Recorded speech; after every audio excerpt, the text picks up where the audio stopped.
संगवारी हो, राम राम, जय जोहार, जय छत्तीसगढ़। और नाम शेखर है। मैं नॉलेज हब कोचिंग संचालित करता हूँ रायगढ़ छत्तीसगढ़ में, आपके अपन प्रदेश छत्तीसगढ़ में। संगवारी हो, 9 तारीख और 10 तारीख मई के महीना चलत है। आप मन के सम्मुख दोनों दिन के समाचार संगे संग लेकर के हाजिर हुए हो। कल रविवार रहीस और एक दिन तो परिवार में अभी समर्पित करे में लागत है ना। लोग लइका वाला महू तो समय देना लागते है ना।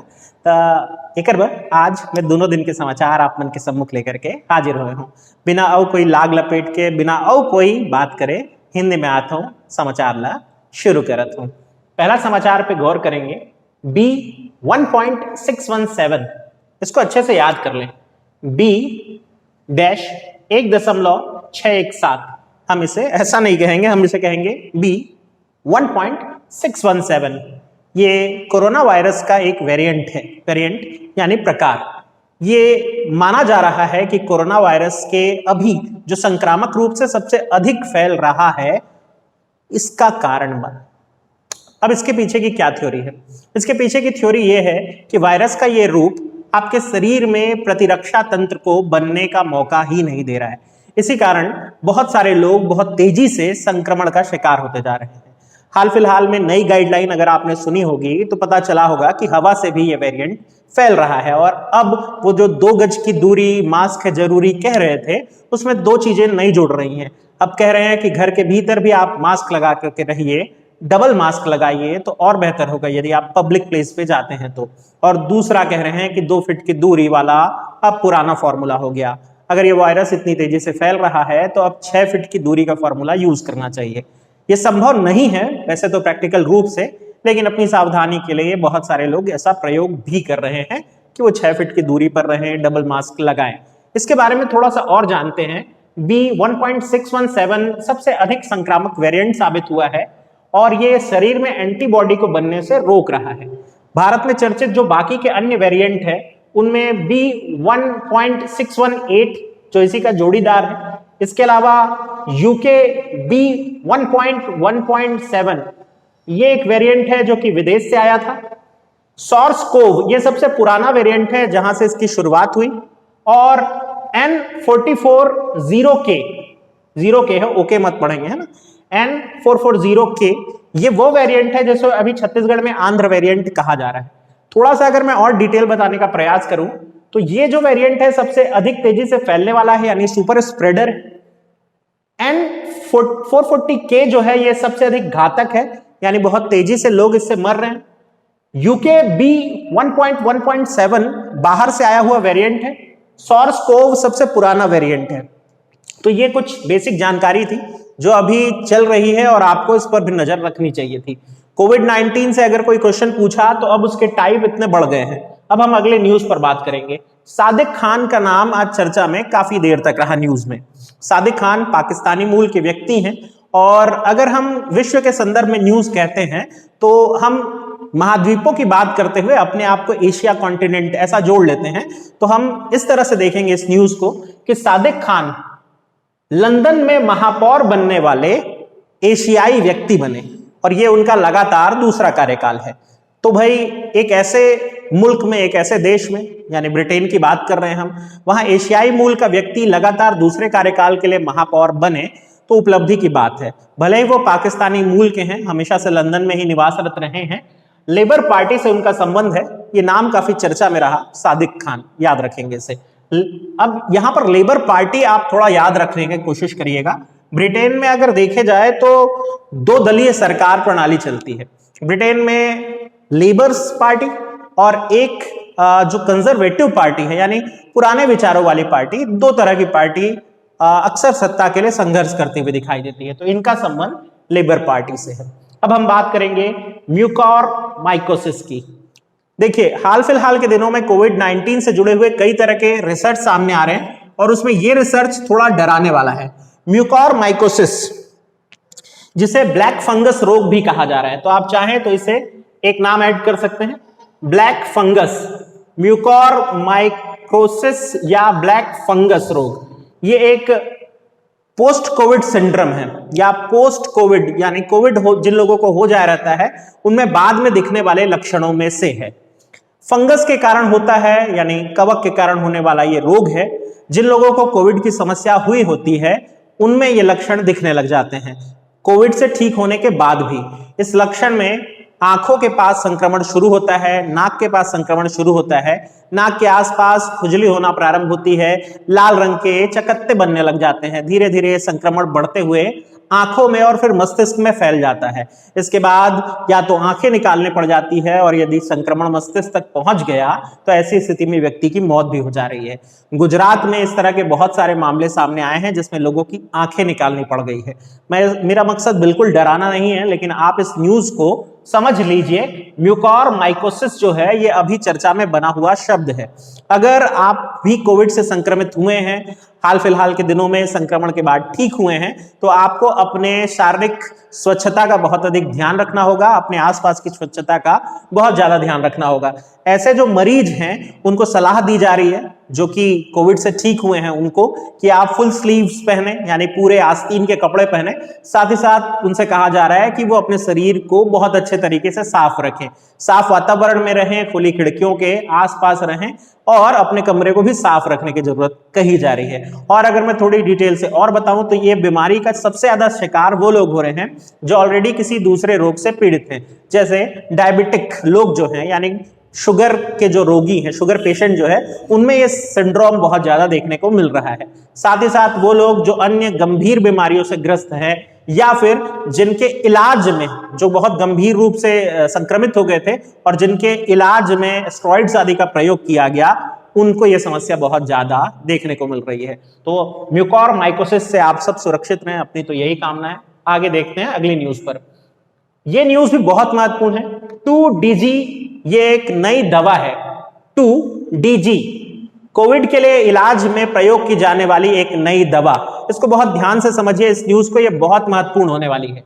2DG कोविड के गंभीर रूप से या फिर जिनमें संक्रमण थोड़ा ज्यादा बढ़ गया है, ऐसे मरीजों को दी जाने वाली दवा होने वाली है। इस दवा का निर्माण DRDO और डॉक्टर रेड्डीज लेबोरेटरी के द्वारा मिलकर के किया गया। DRDO आप सब जानते हैं, defence research and development organisation होती है।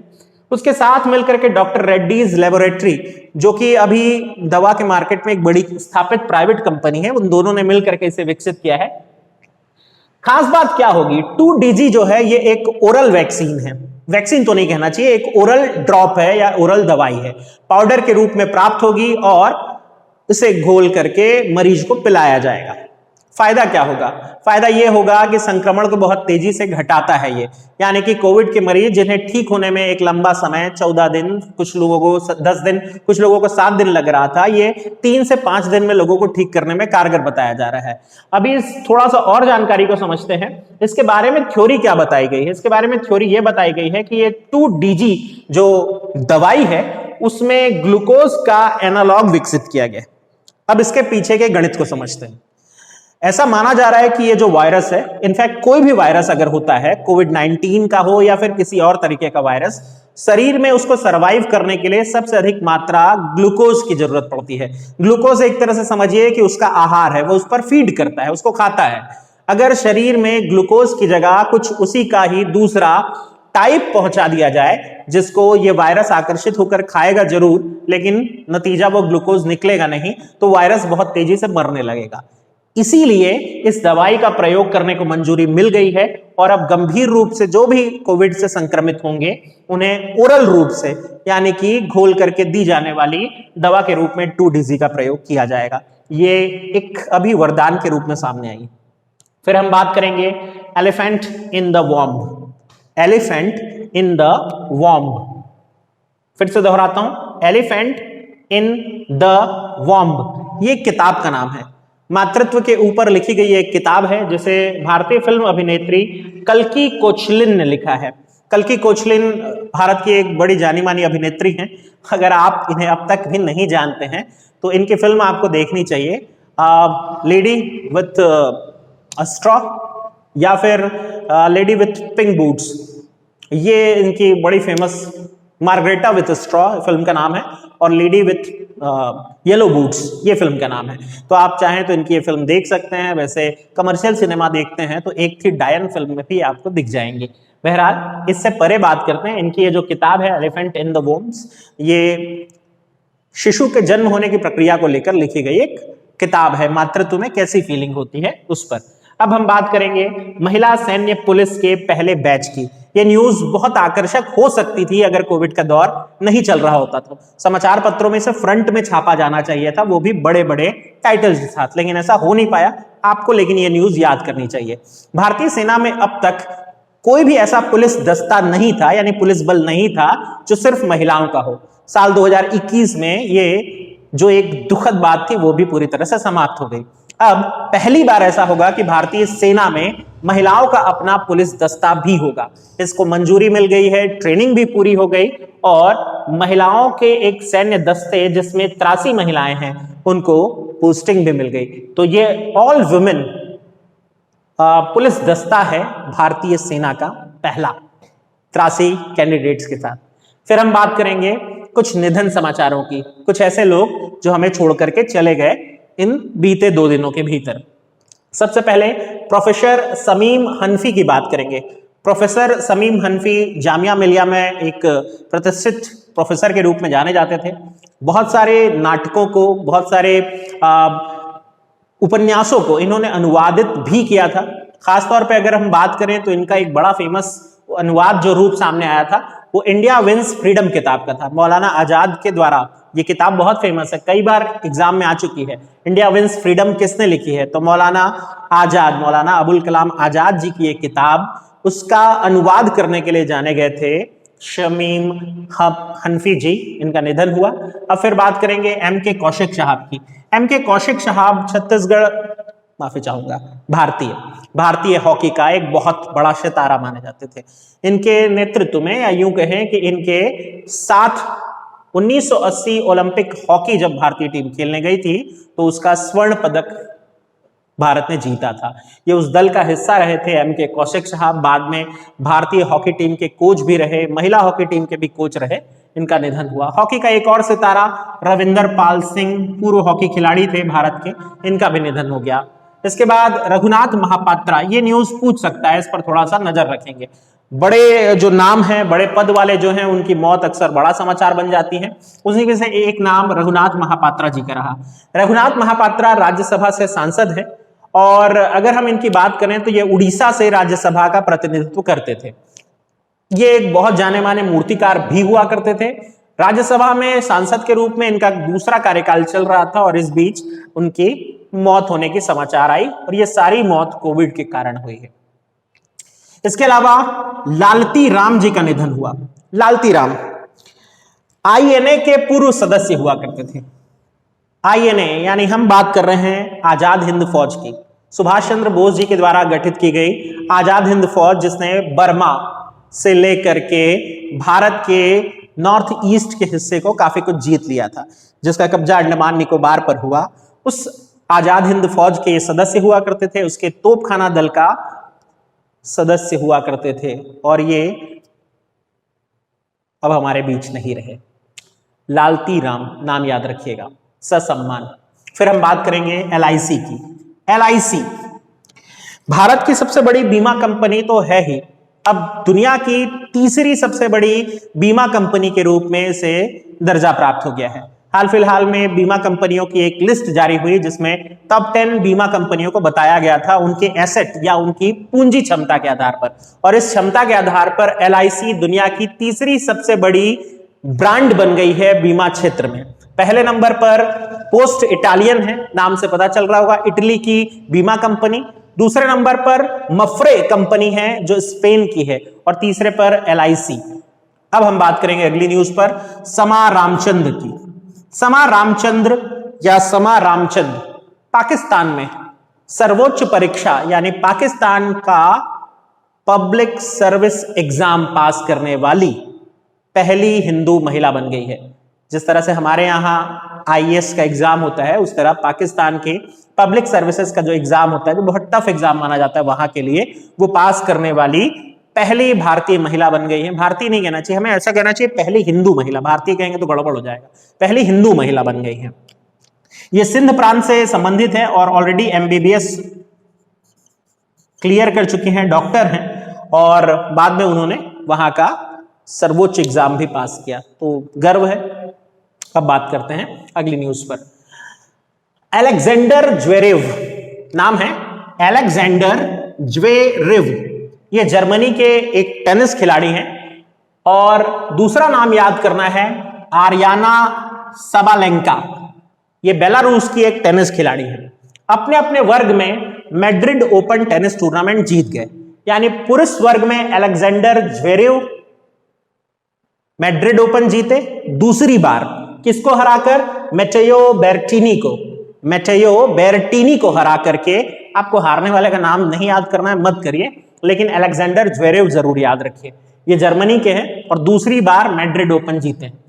आर्याना सबालेंका को आप जरूर याद रखिए, इनका देश भी याद रखिए, अक्सर टेनिस खिलाड़ियों के देश के नाम से सवाल पूछते हैं। बेलारूस की रहने वाली आर्याना सबालेंका 7वीं वरीयता प्राप्त खिलाड़ी हैं, यानी काफी पीछे आती थी, और इन्होंने पहली वरीयता प्राप्त एशलेग बार्टी को हरा करके टूर्नामेंट जीता है पहली बार, तो ये उपलब्धि है। अब हम बात करेंगे ऑलिव रिडले कछुए की। ऑलिव रिडले एक लुप्त प्राय कछुआ है जिसकी प्रजाति संकट पे मानी जाती है। ये प्रजाति एक लंबा सफर तय करके भारत में उड़ीसा पहुंचती है। क्यों पहुंचती है? क्योंकि ये वहां उसको अपना नेस्ट बनाती है, अपना घोंसला बनाती है, यानी अपना अड्डा बनाती है। यहीं प्रजनन या प्रसव का जो कार्य है वो होता है। एक लंबा सफर तय करके आने के बाद यहाँ बहुत भारी संख्या में जो मादा कछुआएं होती है वो अपने बच्चों को जन्म देती हैं। इस साल भी ऐसा हुआ कि 1.48 करोड़ ऑलिव रिडले कछुओं ने जन्म लिया है। ये एक बहुत बड़ी संख्या है। अगर हम बात करें कि ये कहाँ है, केंद्रपाड़ा जिला में पड़ता है, गहिरा माथा समुद्र तट। थोड़ा सा इससे जुड़ा हुआ कुछ और भी बता दूं, गहिरा माथा समुद्र तट के पास ही चांदीपुर या व्हीलर नाम का द्वीप है। उड़ीसा में एक द्वीप है, समझ लीजिए, चांदीपुर या व्हीलर द्वीप कह लीजिए इसे, जिसे APJ कलाम द्वीप भी कहा जाता है। भारत में इस स्थान से मिसाइल टेस्टिंग का काम किया जाता है। भारत की जो प्रतिष्ठित मिसाइल है, अग्नि, नाग, पृथ्वी या फिर ब्रह्मोस आदि का परीक्षण यहां से किया जाता है। इस परीक्षण को अक्सर विरोध भी किया जाता है क्योंकि इन कछुओं की प्रजाति में संकट आ जाता है। हालांकि एक बड़ी संख्या का भी जन्म हुआ है, जो खुशी की खबर है। फिर हम बात करेंगे हेमंत बिस्वा शर्मा की। नाम अच्छे से याद कर लीजिए, हेमंत बिस्वा शर्मा असम के नए मुख्यमंत्री बन गए। असम पर मैंने आपको कहा था कि अभी तस्वीर साफ नहीं है, कुछ दिनों में असम की तस्वीर साफ होगी। इससे पहले सर्बानंद सोनोवाल है, वहां चीफ मिनिस्टर के रूप में काम कर रहे थे। पिछला कार्यकाल उन्होंने ठीक ठाक पूरा किया था। प्रधानमंत्री मोदी जी के बड़े करीबी भी माने जाते हैं। लेकिन इस साल असम में बीजेपी ने चीफ मिनिस्टर के रूप में उनके चेहरे का प्रयोग नहीं किया। मोदी जी के चेहरे के साथ चुनाव लड़ा गया और चुनाव में बीजेपी जीती भी। एक बड़ी मेजोरिटी के साथ, यानी क्लियर मेजोरिटी के साथ असम ने चुनाव जीता। वहां असम में बीजेपी ने चुनाव जीता और अपने मुख्यमंत्री के चेहरे को अब उन्होंने सामने लाया है। ये नाम है हेमंत बिस्वा शर्मा। थोड़ा सा डिटेल करते हैं। हेमंत बिस्वा शर्मा पहले कांग्रेस दल के सदस्य हुआ करते थे, बाद में उन्होंने कांग्रेस त्याग दी, कांग्रेस छोड़ दी। 2015 के आसपास वो कांग्रेस छोड़कर बीजेपी में शामिल हो गए। इससे पहले में जब वो कांग्रेस में थे तो काफी अच्छा परफॉर्म कर रहे थे और एक बड़ा अच्छा एसेट माने जाते थे कांग्रेस के लिए। लेकिन कांग्रेस की आदत है, अभी वो कोई भी काम अच्छे से कर नहीं रही है। बहरहाल ये बीजेपी में शामिल हो गए। बीजेपी में शामिल होने के बाद इनको बीजेपी ने एक तरह से इनाम दिया है। हालांकि बीजेपी का कहना यह है कि नॉर्थ ईस्ट की राजनीति पे हेमंत बिस्वा शर्मा की बहुत अधिक पकड़ है। ये पकड़ की जानकारी हमें इस तरह से भी मिलती है कि असम में नेडा यानी नॉर्थ ईस्ट डेमोक्रेटिक अलायंस के ये अभी हेड भी हैं, जो कि नॉर्थ ईस्ट के बाकी के स्टेट, बाकी के जो राज्य हैं, उन पर भी अपनी पकड़ मजबूत रहती है। तो अब इसको इस तरह से सोचा जा सकता है कि न सिर्फ असम बल्कि वो जो 7 सिस्टर है, भारत के पूर्वोत्तर भारत के जितने भी राज्य हैं, उन सब पे भाजपा अपनी पकड़ मजबूत बनाने का प्रयास कर रही है। राजनीतिक रंग नहीं देते हैं, हम सिर्फ स्टूडेंट के रूप में नाम याद रखते हैं। हेमंत बिस्वा शर्मा असम के नए मुख्यमंत्री होंगे। जलकुबरी विधानसभा क्षेत्र से ये चुनाव लड़े और जीते, और ये नेडा के भी प्रमुख है, यानी नॉर्थ ईस्ट डेमोक्रेटिक अलायंस के भी हेड है। ये असम के 15वें नंबर के मुख्यमंत्री हैं। फिर बात करेंगे हम कैस्पियन सागर की। कैस्पियन सागर दुनिया की सबसे बड़ी झील मानी जाती है, अभी चर्चा में आई। ये झील चर्चा में आने के पीछे कारण था यहां मिली हुई सील मछली की संख्या, और वो 170 से ऊपर थी। अगर ये सब जीवित होती तो ये न्यूज खुशनुमा वाली होती, यानी अच्छी वाली होती, लेकिन इस न्यूज के साथ दिक्कत यह है कि ये सील मछली मृत अवस्था में प्राप्त हुई है। 170 से भी अधिक सील मछली मृत अवस्था में प्राप्त होने के कारण कैस्पियन सागर पर लगातार पर्यावरण के जो जानकार थे वो जो आवाज उठा रहे थे वो फिर से सामने आई है। ऐसा माना जा रहा है कि कैस्पियन सागर लगातार प्रदूषित होता जा रहा है, और इस प्रदूषण का बड़ा कारण रूस के द्वारा किए जाने वाले परीक्षण बताए गए हैं। हथियारों का परीक्षण करता है रूस कैस्पियन सागर पर, और इसके कारण सील मछलियों की एक बड़ी संख्या वहां कम हो रही है। तो ये दिक्कत की बात है। एक तो ऑलरेडी लुप्त प्राय प्रजाति है सील मछली, और उसकी 170 जीव अगर उसके मारे पाए जाए तो ये न्यूज तो बननी थी। अभी न्यूज समाप्त नहीं हुई है, क्योंकि हम हमारे राज्य के यानी छत्तीसगढ़ राज्य के समाचार अभी तक कवर नहीं किए हैं। सॉरी, मेरे पास यहाँ लिखने के लिए स्पेस नहीं था, तो मैं यहाँ पर अभी लिखा नहीं हूं, लेकिन मैं यहां पर पूरी कोशिश कर रहा हूं कि आपको वो सुना दूं। नोट आप करते जाइएगा, और एक एक करके हम छत्तीसगढ़ के समाचार भी देखेंगे। तो आप पहले तो इसका स्क्रीनशॉट ले लीजिए आराम से, और फिर हम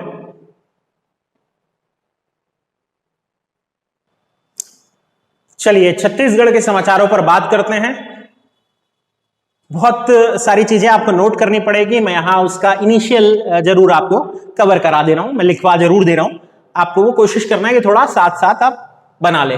सबसे पहली न्यूज जो चर्चा में है वो सतीश अग्निहोत्री कमेटी है।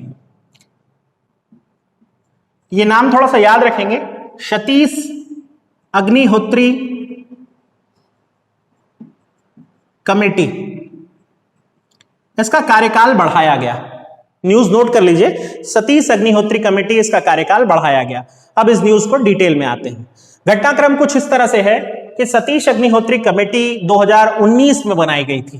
पहला पॉइंट, कब बनाई गई थी?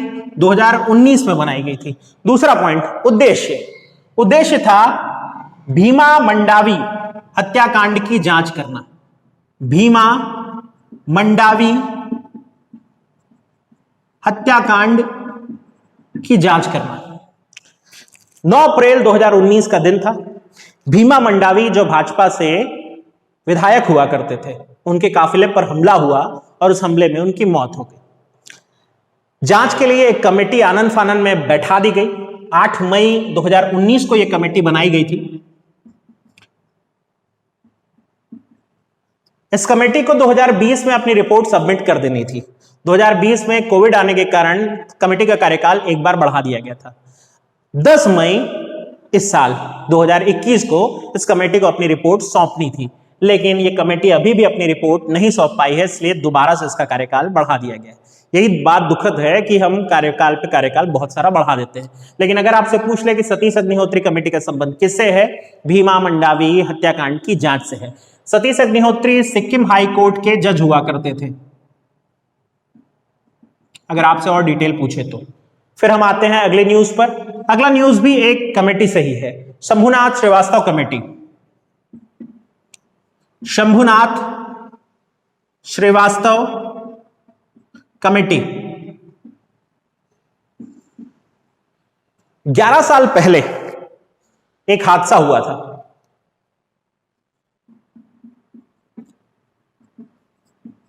जिला था राजनांदगांव। 11 वर्ष पहले जिला राजनांदगांव के मदनवाड़ा नाम के स्थान पर नक्सलियों ने एक बड़ा हमला किया। इस हमले में छत्तीसगढ़ के पुलिस जवान, जिनकी संख्या थी 25, वो शहीद हो गए। 25 पुलिस जवान शहीद हुए। उस समय सबसे बड़ी क्षति हम कह सकते हैं, तात्कालिक एसपी राजनांदगांव जिला वीके चौबे जी का निधन भी हो गया था इसी हादसे में। इसकी जांच के लिए कमेटी बनाई गई थी। मैं बात कर रहा हूं 11 वर्ष पूर्व की। यह कमेटी आज तक अपनी रिपोर्ट प्रस्तुत नहीं कर सकी, और अब इसके कार्यकाल को फिर से 3 माह के लिए बढ़ा दिया गया। तो ये 2 कमेटी चर्चा में रही, सतीश अग्निहोत्री कमेटी जो कि जांच कर रही है भीमा मंडावी हत्याकांड की, और शंभुनाथ श्रीवास्तव कमेटी जो कि मदनवाड़ा नक्सली हमले की जांच कर रही है। कोई रिजल्ट नहीं। अब हम बात करेंगे अगली न्यूज पर। अगली न्यूज थोड़ी सी रोचक है। आज यानी 10 मई छत्तीसगढ़ राज्य सरकार के आबकारी मंत्री कवासी लखमा, नाम याद रखेंगे, कवासी लखमा, उन्होंने अनाउंस किया था कि शराब की ऑनलाइन बिक्री होगी और डोर टू डोर शराब पहुंचाई जाएगी, यानी आप ऑर्डर करिए और शराब आपके घर तक पहुंचेगी। इसके लिए बकायदा एक वेबसाइट में या एक हम समझ सकते हैं मोबाइल ऐप भी बनाया गया था, CSMCL ऑनलाइन, CSMCL ऑनलाइन। मैं इसलिए नहीं बता रहा हूं कि आप मंगवा सकें, जानकारी समझिए। ये ऐप बनाया गया, छत्तीसगढ़ में इतनी ज्यादा संख्या में ये ऐप डाउनलोड हो गया कि पहले ही दिन इसका साइट क्रैश हो गया, यानी लोग लॉगिन करने का प्रयास कर रहे हैं और एरर। हाँ, तो ये दिक्कत क्यों हो रही है? ये दिक्कत इसलिए हो रही है कि छत्तीसगढ़ के लोग बहुत शराब पीते हैं, बहुत ज्यादा खपत है छत्तीसगढ़ में शराब की। तो भाई मुझे नहीं लगता कि गवर्नमेंट को ये फैसला लेना था या नहीं लेना था। बहरहाल फैसला तो ले लिया गया है, लेकिन हमारे पास क्या तंत्र मौजूद है? तंत्र के हालात आप देख सकते हैं। तो ये खुद नशे में चल रही वेबसाइट CSMCL ऑनलाइन, शराब की ऑनलाइन बुकिंग के लिए छत्तीसगढ़ राज्य सरकार। अब बात करेंगे बूढ़ापारा इंडोर स्टेडियम। ये न्यूज मुझे सबसे अच्छी न्यूज लगी आज पूरे दिन में। Budhapara indoor stadium Covid care centre, Covid care centre Raipur. क्यों महत्वपूर्ण न्यूज? ये छत्तीसगढ़ की पहली ऐसी जगह बनी जहां एडमिट मरीजों को आप YouTube के माध्यम से, YouTube लिंक के माध्यम से लाइव देख सकेंगे। उनकी चिकित्सा का क्या ध्यान रखा जा रहा है, डॉक्टर विजिट करते हैं या नहीं करते हैं, नर्स या जो हॉस्पिटल के अन्य स्टाफ हैं विजिट करते हैं या नहीं करते हैं, उनमें से कोई मरीज बहुत गंभीर तो नहीं हो रहा है, ये लाइव स्ट्रीमिंग हो सकेगी। अक्सर फेसबुक में आपने या व्हाट्सएप में आपने ये कमेंट देखा होगा कि सरकार जहां जहां भी कोविड केयर सेंटर है उसकी लाइव स्ट्रीमिंग करे तो बेहतर होगा, कैमरे ही तो लगाने होंगे और बाहर जो उनके परिजन है वो अपने मोबाइल के माध्यम से अपने मरीज को मॉनिटर कर सकेंगे। और ऐसा पहली बार, मुझे लगता है देश में पहली बार हो रहा है, रायपुर के बूढ़ापारा इंडोर स्टेडियम में कर दिया गया है। 77 कैमरे लगे हैं, ये तो नहीं पूछेगा, लेकिन आप ये न्यूज जरूर ध्यान में रख सकते हैं। हर कोविड केयर सेंटर में ऐसा होना चाहिए। फिर हम बात करेंगे अगले समाचार पर, जो कि अगेन बहुत अच्छा समाचार है। मां दंतेश्वरी एयरपोर्ट से जुड़ा हुआ है। मां दंतेश्वरी एयरपोर्ट, और ये कहां है? जगदलपुर, बस्तर का बेहद खूबसूरत सा ये एयरपोर्ट हैदराबाद और रायपुर को कनेक्टिविटी दे रहा था। समस्या क्या हो रही थी? समस्या यह हुई कि कोविड के दौर में यात्रियों की संख्या बहुत घट गई और यहां चलने वाला जो विमान है जिसका नाम ATR 72 है, इसको बहुत नुकसान होने लगा। 72 सीटों का विमान चलता था यहां से और इसको बहुत नुकसान होने लग गया। ऐसी स्थिति में इन्होंने मांग की थी कि कार्गो प्लेन को भी चलने की अनुमति दी जाए। कार्गो प्लेन चलेंगे तो फायदा क्या होगा? पूरे राज्य को क्या फायदा होगा, देश को क्या फायदा होगा? कार्गो प्लेन चलने से सामान की आवक जावक या ढुलाई जो है, माल ढुलाई जिसे कहते हैं, वो बड़ा आसान हो जाएगा। बड़ी संख्या में दवाएं और भी तरह तरह की चीजें हवाई माध्यम से भी एक राज्य से दूसरे राज्य भेजी जा रही है। जैसे वैक्सीन की ही बात कर लेते हैं, तो ऐसी स्थिति में अगर कार्गो प्लेन को यहां अनुमति मिल जाती तो ये यहां भी संभव हो पाता। फाइनली आज यानी 10 मई से ये काम शुरू कर दिया गया है। मां दंतेश्वरी एयरपोर्ट छत्तीसगढ़ का दूसरा एयरपोर्ट बन गया जहां कार्गो सुविधा उपलब्ध है। कार्गो यानी वो प्लेन जो माल अपने साथ लेकर के उड़ान भरती है। क्लियर है? चलिए अब आखिरी न्यूज पे बात करेंगे। हम बात करेंगे चावल के 2 किस्म की। बहुत ध्यान से सुनेंगे और नोट भी करेंगे। चावल की पहली किस्म का नाम है जवा फूल ट्रॉम्बे, जवा फूल ट्रॉम्बे, और चावल की दूसरी किस्म का नाम है safari Vikram, safari Vikram TCR, TCR। देखिए चावल की 2 नई विकसित किस्में, उन्नत किस्म है या हम कह सकते हैं हाइब्रिड किस्म है, चावल की हाइब्रिड किस्म है। इसे डीआरडीओ नहीं करते, बार्क करेंगे, बार्क, BARC। और छत्तीसगढ़ कृषि अनुसंधान केंद्र जो कि इंदिरा गांधी कृषि विश्वविद्यालय रायपुर है, उन दोनों के द्वारा मिलकर के विकसित किया गया है। बार्क और इंदिरा गांधी कृषि विश्वविद्यालय रायपुर, इन दोनों के द्वारा इसे मिलकर के विकसित किया गया है। बार्क यानी Bhabha atomic research centre, Bhabha atomic research centre, ये महाराष्ट्र के ट्रॉम्बे नाम की जगह में है। तो ट्रॉम्बे का कंफ्यूजन भी दूर हो गया कि ट्रॉम्बे कहां से आ गया। तो ये जो दो किस्म विकसित की गई है, इसमें गामा रेडिएशन तकनीक यूज किया गया है। बार्क जो कि भारत के लिए एटॉमिक रिसर्च का काम करती है, और जाहिर सी बात है उसमें अलग अलग तरह की रेस पर स्टडी होती है। गामा रेस के बारे में पाया गया है कि अगर आप बीजों को गामा रेस से उपचारित करें तो उन बीजों में उत्पादन क्षमता भी बढ़ाई जा सकती है, साथ ही उन बीजों में लगने वाले जो रोग हैं उनको पहले से ही समाप्त किया जा सकता है, यानी लगी हुई फसल रोगग्रस्त नहीं होगी। तो ऐसा किया गया और यह हाइब्रिड किस्म की दो सुगंधित धान विकसित की गई, जवाफुल ट्रॉम्बे और सफारी विक्रम। इन दोनों धान को अब छत्तीसगढ़ सहित पूरे देश के अलग अलग राज्यों में भी लगाया जा सकेगा। 40 क्विंटल प्रति हेक्टेयर ये इसकी उत्पादन क्षमता है। और छत्तीसगढ़ एक बार फिर साबित कर दिया है कि जब बात आती है धान के उत्पादन में तो वो अलग अलग किस्म के धान आपके सामने लेकर के आ सकता है। तो इतना कुछ समाचार था। एक न्यूज और है मेरे पास। छत्तीसगढ़ राज्य सरकार ने पत्रकारों को, वकीलों को फ्रंट लाइन वर्कर मान लिया है। इससे होगा ये कि पत्रकार और उनके परिवार, वकील और उनके परिवार कोविड वैक्सीनेशन में प्राथमिकता प्राप्त कर सकेंगे।